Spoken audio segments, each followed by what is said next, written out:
Ipas natin ang sisiw.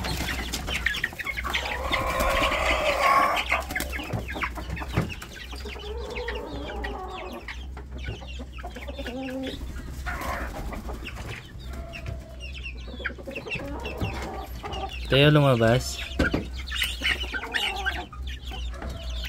Basta.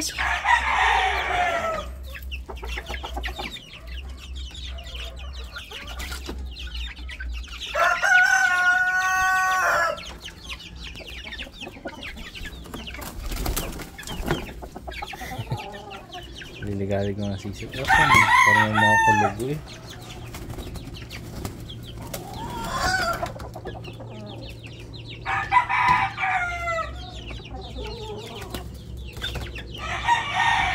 Yan na, baba na. Ikaw na lang nag-iisa din. Oh. So, nakawala na naman ng mga sisiw. Yun. Tuntuan na naman.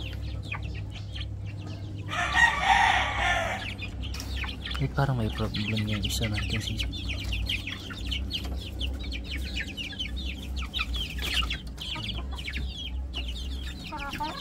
Ito ang problem kapag overcrowded sa kulungan. Kasi hindi pa natin maayos. Wala pa talaga tayong up. Ito babae ito.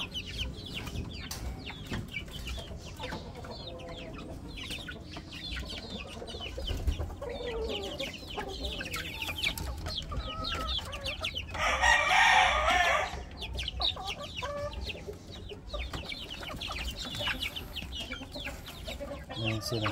Pasal-pasang muna tayo ng ilang minuto. Siguro mga isang oras bago natin sila i-break sa kulungan para makakaibat-kaibat muna yung data.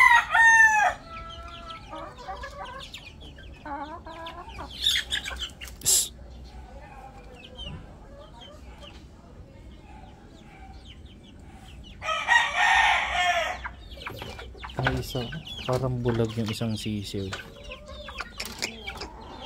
Mahirap kasi pag hindi natin masikaso ng kung yan.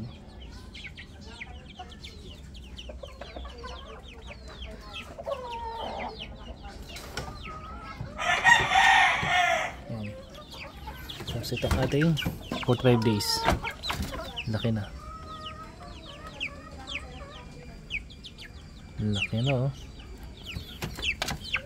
Sakto to. Pan December natin. Pasok to sa loob. Pasok. Kayo nagagalig nyo lagi.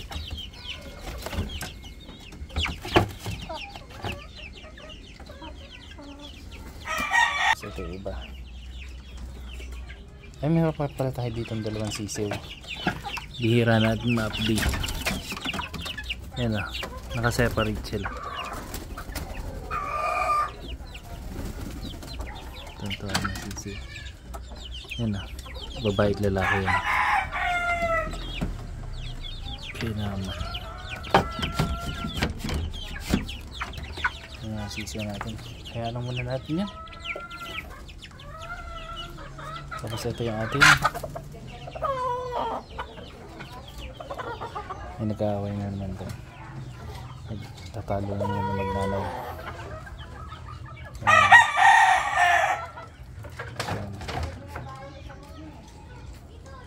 Ito. Yan. Mga sisiyo natin. Malalaki na.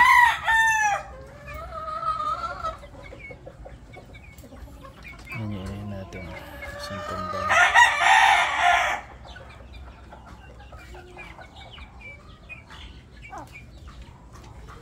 Kaliw din ito mga manok natin. Mga sisiyo. Kaya lang may sa mga sisiyo natin may problem yung yung iba naka-batlig-batlig.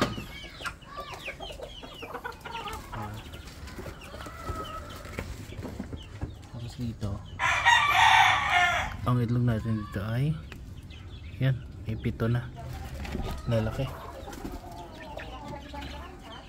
Yan lang muna. Yan muna update natin sa ating mga manok. Tapos ay mag-harvest pala tayo ng itlog uli nung Rhode Island natin.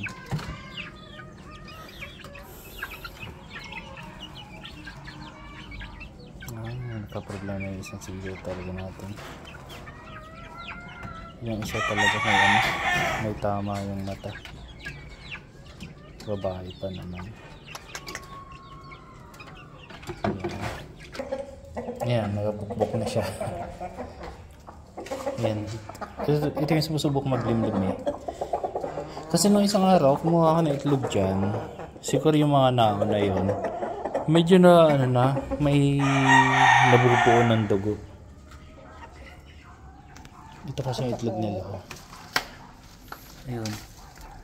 Dami pa din. Kaya lang hindi natin sure kung mabubuo yun eh. Ang dami na ulit.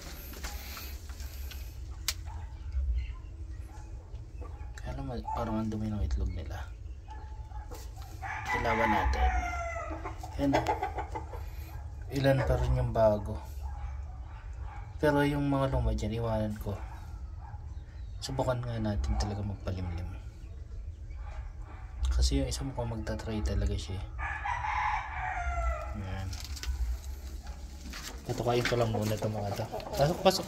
Dito.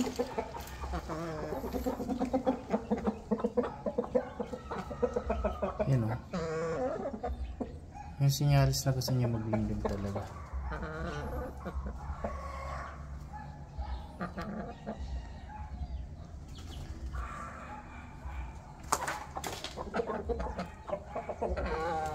Kaya lang kailangan ayusin po agad yung taasan kasi